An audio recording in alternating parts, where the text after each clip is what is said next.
Good afternoon, ladies and gentlemen. You are now watching Real Talk with Ronnie.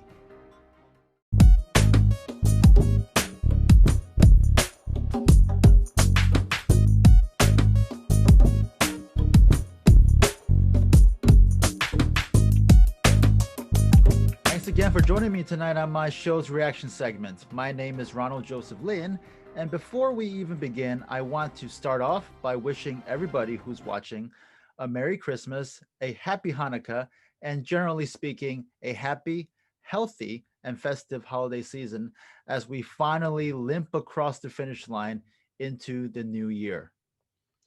This year has indeed been a challenging one for the world as a whole, and here's to hoping that 2021 brings hope and prosperity to each and every single one of us. So, you might be asking, what exactly is Ronnie reacting to today? Well, I just celebrated my birthday on December 21st. Thank you, by the way. And also, if you want to send me a belated birthday wish or birthday card, you can always do so to my email. But anyway, with the passage of another year, I'd like to think I'm another year wiser, although I'm sure my mom and my wife will both tell you otherwise. But in any case, as I've been reflecting on my life, it got me thinking about a certain significant part of my life that occurred approximately 18 years ago at the tender age of approximately 20 years old. This event struck me as quite relevant given the political climate and situation we're currently in today.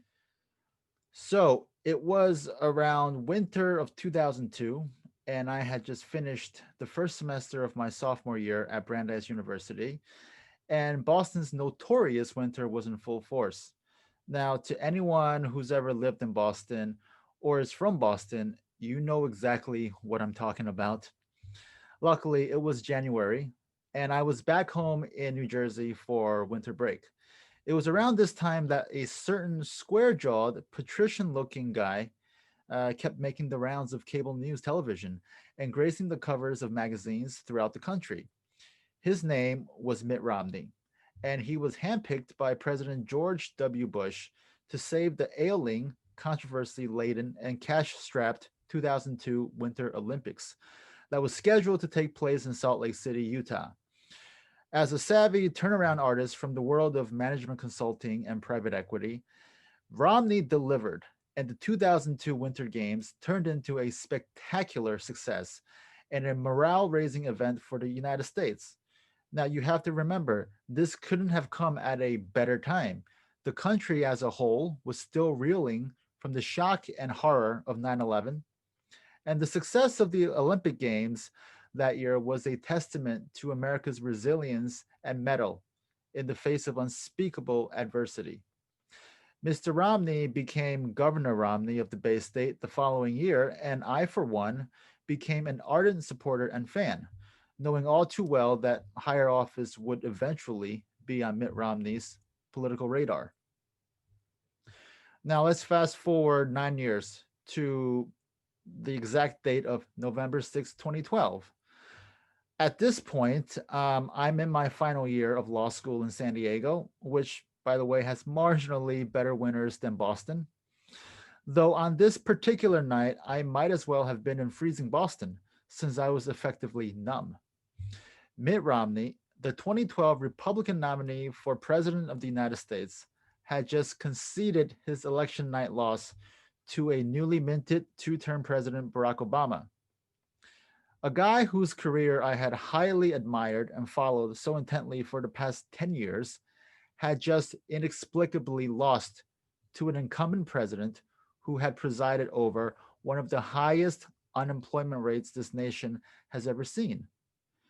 The turnaround financial whiz, who was supposed to be the second coming of Reagan, had just lost to an incumbent president who irresponsibly grew the federal budget deficit to a whopping $1.1 trillion.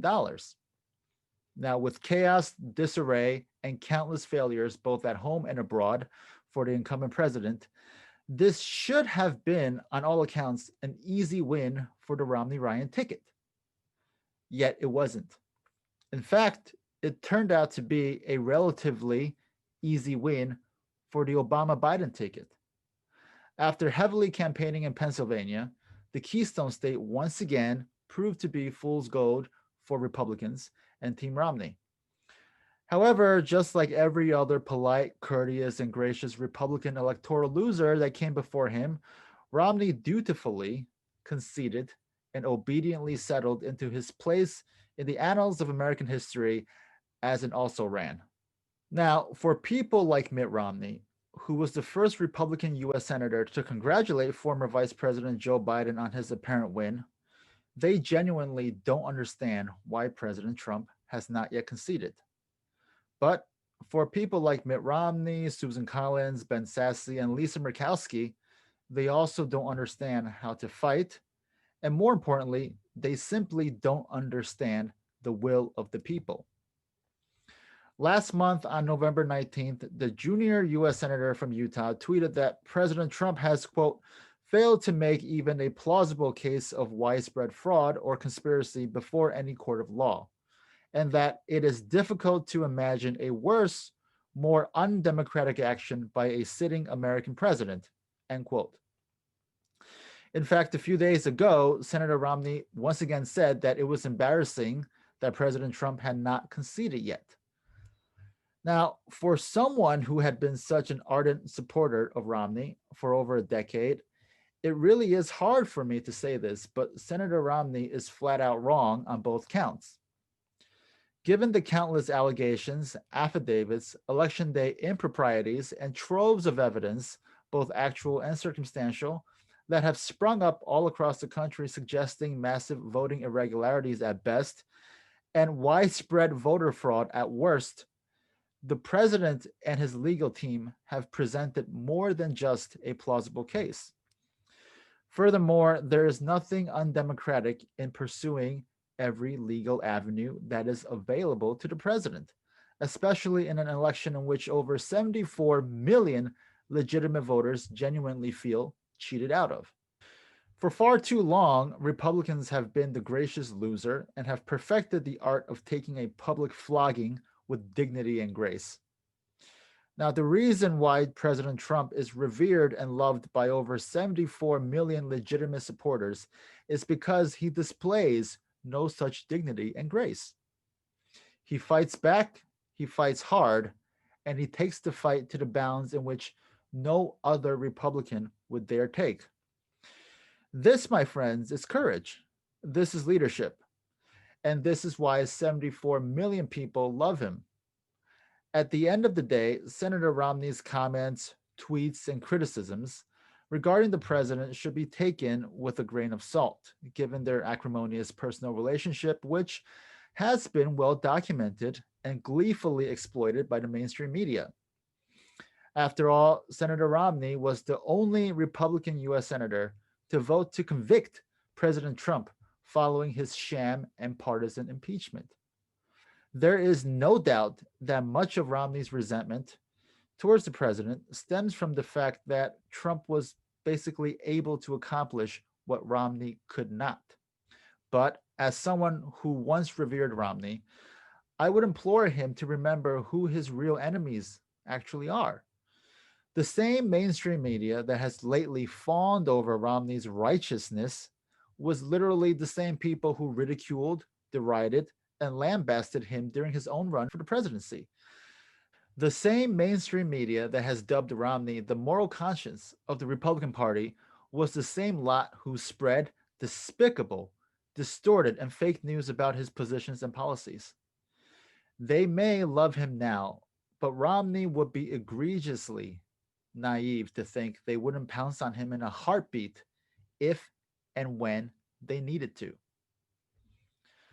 President Trump will always have that fight in him, and he has reawakened a party that was so accustomed to losing with a smile. Perhaps if Romney had displayed that same willingness to fight in 2012, he'd be President Romney instead of an also ran. As of today, President Trump has shown no signs of conceding, with his allies claiming that there are still a number of options the president and his team can employ in order to right the wrong in this 2020 election. Those options range from President Trump's 2018 executive order regarding foreign interference in a U.S. election continued lawsuits with another lawsuit challenging the outcome of the Pennsylvania result that actually was just filed with the US Supreme Court, challenging the congressional certification of electoral votes when Congress meets on January 6th, and, if need be, imposing martial law to essentially rerun the election in a number of swing states under military supervision. Now, whether or not any of these tactics will be used or will work remains to be seen.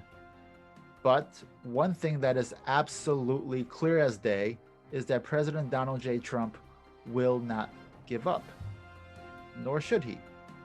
Thank you for watching Real Talk with Ronnie, and I'll see you guys next time. Stay safe and peace out.